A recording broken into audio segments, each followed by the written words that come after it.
se déroule l'histoire dans mon livre. Il n'est pas écrit explicitement, donc c'est impossible de le savoir. Ah, mais c'est parce que tu dois lire entre les lignes. Ça, c'est une information implicite. Une quoi?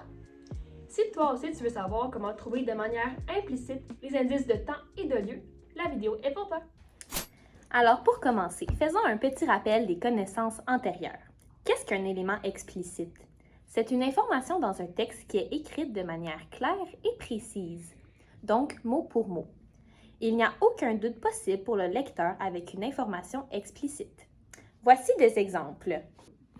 Alors pour un exemple de lieu, dans la phrase « Mon frère est allé jouer au parc avec son ami », l'information explicite est claire. Nous pouvons se demander où est allé jouer mon frère?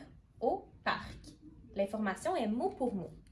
La même chose pour le indice de temps. À 18 h, ma grand-mère est arrivée chez moi. Quand est arrivée ma grand-mère? À 18 h. L'information est claire dans la phrase. Maintenant, passons à l'information implicite. L'information implicite demande un peu plus de réflexion de la part du lecteur.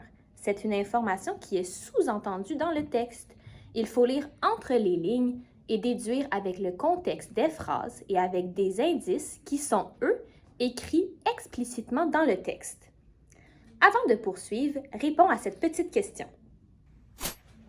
Lorsque nous lisons un texte, les indices temporels ne sont pas toujours clairement exprimés avec des mots comme hier ou en 2025. Parfois, ces indices sont implicites et nécessitent une analyse attentive. Les indices implicites peuvent se cacher dans le contexte et les détails descriptifs. Par exemple, des éléments de la météo et le climat peuvent donner des indices temporels. Par exemple, dans la phrase « Les feuilles oranges tournaient dans le vent », on peut comprendre, sans qu'il soit nécessairement écrit l'automne, que la phrase se passe l'automne. Également, dans la phrase « La neige recouvrait les toits », sans dire nécessairement que ça se passe l'hiver, avec le contexte, on peut comprendre que la phrase se déroule en hiver. Également, les descriptions de luminosité peuvent donner un indice à la phrase. Dans la phrase « Le soleil se levait », on peut comprendre que la phrase se déroule le matin. Maintenant, c'est à vous de jouer. Lorsque Zach se réveilla, le soleil n'était pas encore levé. Passons maintenant aux indices implicites de lieu. Donc, pour la théorie, c'est semblable aux indices de temps. On y va donc tout de suite avec des exemples. Donc, Paul écoute bien son enseignante pour se préparer à son examen. Ici, notre indice est le mot « enseignante ». On se doute donc que Paul est à l'école et même plus précisément dans une classe. Donc, il faut vraiment repérer le petit mot qui nous aide à trouver le lieu du récit. Deuxième exemple. Mon maillot de bain sur le dos, je suis prête à passer une belle journée au soleil. Ici, on peut repérer deux indices de lieu. On a maillot de bain et soleil.